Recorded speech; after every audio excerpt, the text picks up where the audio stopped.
Matapos pabagsakin ang higante, kumalat sa buong bayan ang pangalan ni David. Araw-araw, mas lalong lumalakas ang papuri ng mga tao.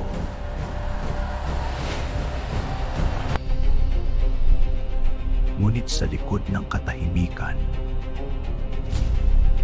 may galit na unti-unting nabubuo. Habang sumisikat si David, mas lalong dumilim ang loob ni Saul. Habang sumisikat si David, mas lalong dumilim ang loob ni Saul. Nagsimula siyang matakot na baka maagaw ang kapangyarihan sa kanya. Habang lumalawak ang tagumpay ni David, mas lalo siyang minahal ng bayan. Sa loob ng palasyo, kumalat ang mga bulungan tungkol sa mandirigmang sumisikat. Unti-unting nilaw ng selos ang isip ng hari. Habang lumalala ang galit, nanatiling tahimik at mapagkumbaba si David. Bawat galaw ni David ay binabantayan na ng hari sa dilim. Hindi na siya mapakali sa takot na baka mawala ang kanyang trono. Sa kailaliman ng kanyang puso, lumalaki ang galit na hindi makita. Habang lumalapit ang bayan kay David, unti-unting lumalayo ang loob nila sa hari. Parang sumabay ang langit sa galit na bumabalot sa palasyo. Hindi alam ni David na ang kanyang katapatan ay magiging dahilan ng panganib. Sa katahimikan, may isang sandata na naghihintay ng tamang sandali. Unti-unting nabuo ang balak na magpapabago sa kaharian. Sa huling sandali ng katahimikan, papalapit na ang panganib. At sa gitna ng katahimikan, handa nang umatake ang hari. Sa gitna ng katahimikan, biglang nagbago ang tingin ng hari. Sa isang iglap, lumipad ang sibat na puno ng galit.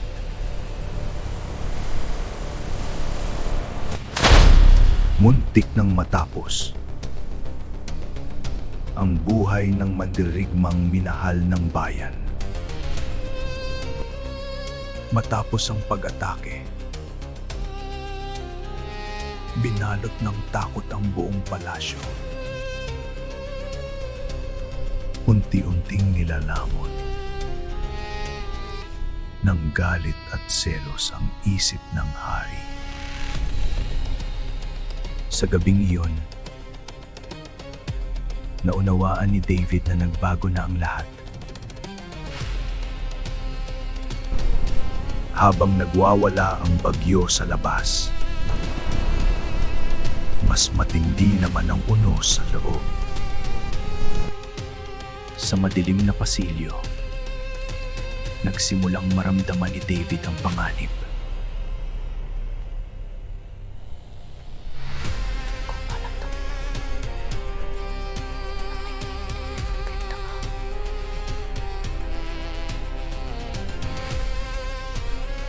Sa likod ng trono, unti-unting nawawala ang katahimikan ni Saul. Bawat tagumpay ni David ay lalong nagpapalala ng selos ng hari. Hindi na niya kayang pigilan ang galit sa kanyang puso.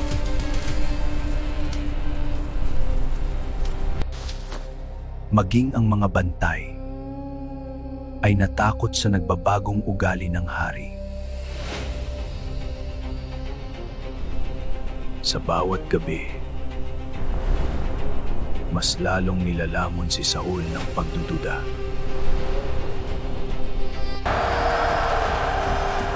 Habang patuloy na pinupuri si David, mas lalo namang nagdidilim ang hari. Sa katahimikan, may mas malalim na plano na unti-unting nabubuo habang lumalalim ang galit. Nanatiling matatag ang puso ni David.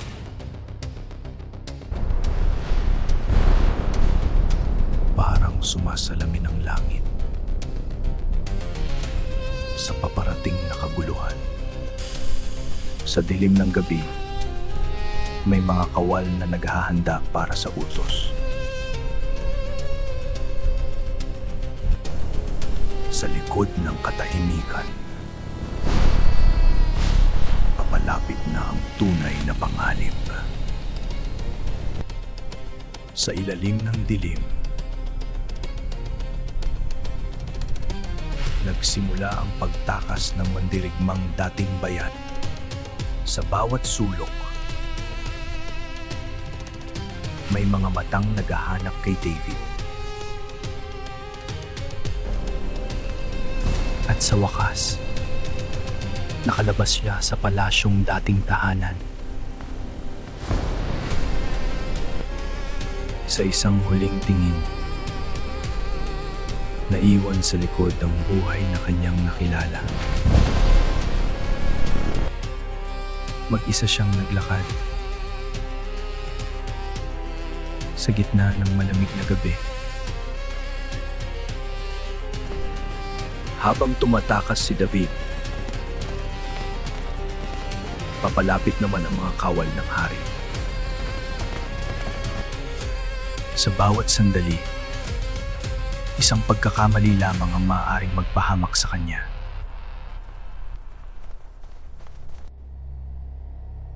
Sa gitna ng ilang, naroon ng mandirigma na wala ng matakbuhan. Unti-unting bumigat ang pagod at takot sa kanyang puso. Ngunit sa likod niya, may mga aninong patuloy na sumusunod. Walang tigil siyang tumakbo, palayo sa galit ng hari.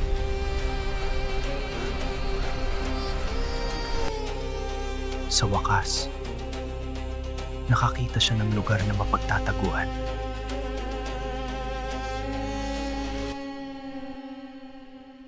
Sa loob ng kuweba, unang beses niyang naramdaman ang tunay na pag-iisa. Ngunit hindi nagtagal, may mga lalaking dumating upang sumama sa kanya. Sa gitna ng dilim, nabuo ang pangkat ng mga mandirigmang tapat kay David. Habang lumalaki ang grupo ni David, lalo namang tumitindi ang galit ni Saul. Bawat balita tungkol kay David ay lalong nagpapabaliw sa hari. Sa kailaliman ng langit,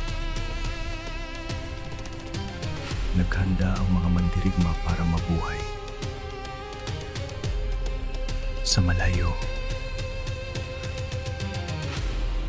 nandoon pa rin ang kahariang minahal niya.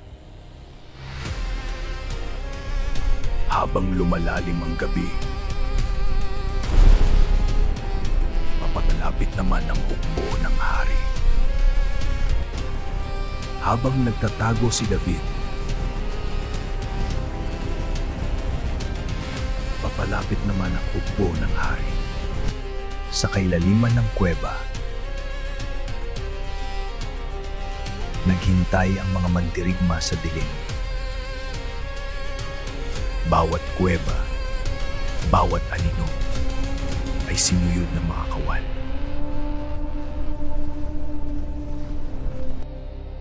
Mula sa kabundukan, pinagmasdan ni David ang hukbong humahabol sa kanya. Sa gitna ng ilang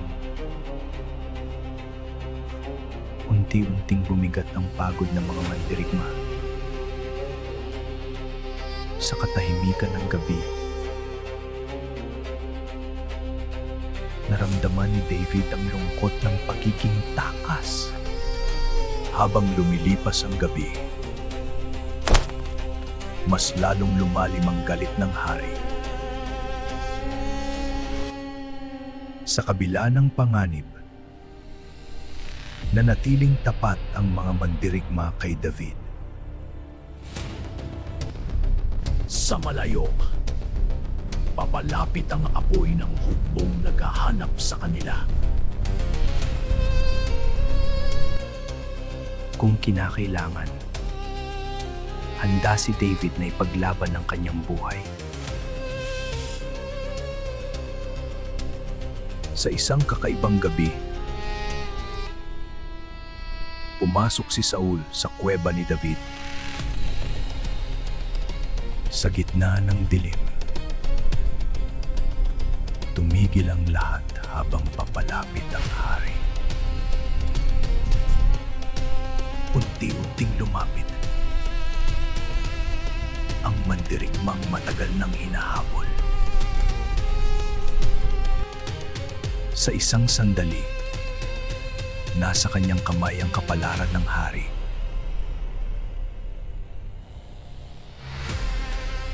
Ngunit sa halip na gumanti, pinili ni David ang awa. Sa katahimikan, isang maliit na tanda ang iniwan ni David. Walang kaalam-alam, lumabas ang hari mula sa kuweba na buhay pa.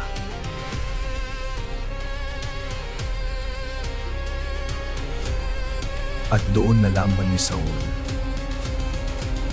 na kaya siyang patayin ni David anumang oras. Sa unang pagkakataon, nakita ng hari ang awa ng kanyang kaaway. Sa gitna ng digmaan,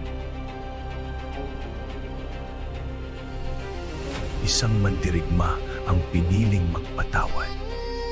Matapos ang sa kuweba, unang beses na naramdaman ni Saul ang kahinaan sa likod ng kanyang galit. Unti-unti nang nababasag ang hari. Mula sa kabundukan, pinagmasdan ni David ang haring minsan niyang pinagsilbihan. Ngunit hindi nagtagal, muling bumalik ang galit sa kanyang puso. Kahit ang kanyang hukbo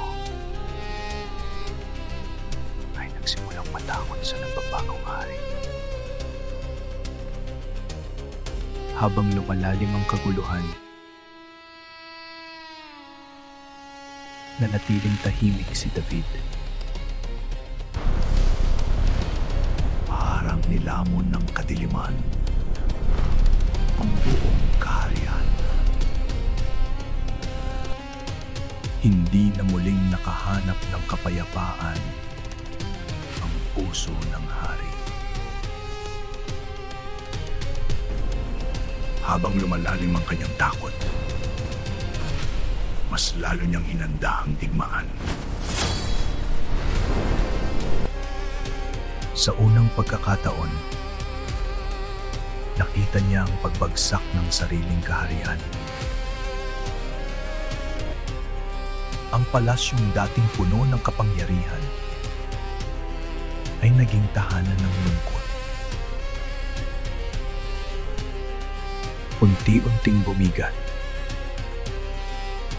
ang koronang matagal niyang pinanghawakan. Habang bumabagsak ang hari, unti-unti namang umaangat si David. Isang balita ang dumating na magpapayanig sa kaharian.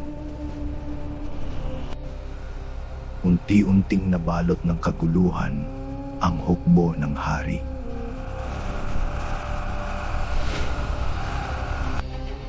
Sa huling pagkakataon, tumingin siya sa mundong unti-unting nawawala. At kasabay ng bagyo, bumagsak rin ang kapangyarihan ng hari. Matapos ang digmaan, dumating ang katahimikan na puno ng lungkot. Kahit sa pagtatapos, hindi nawala ang awa sa puso ni David. Minsan, ang pinakamalaking hari ay bumabagsak dahil sa selos.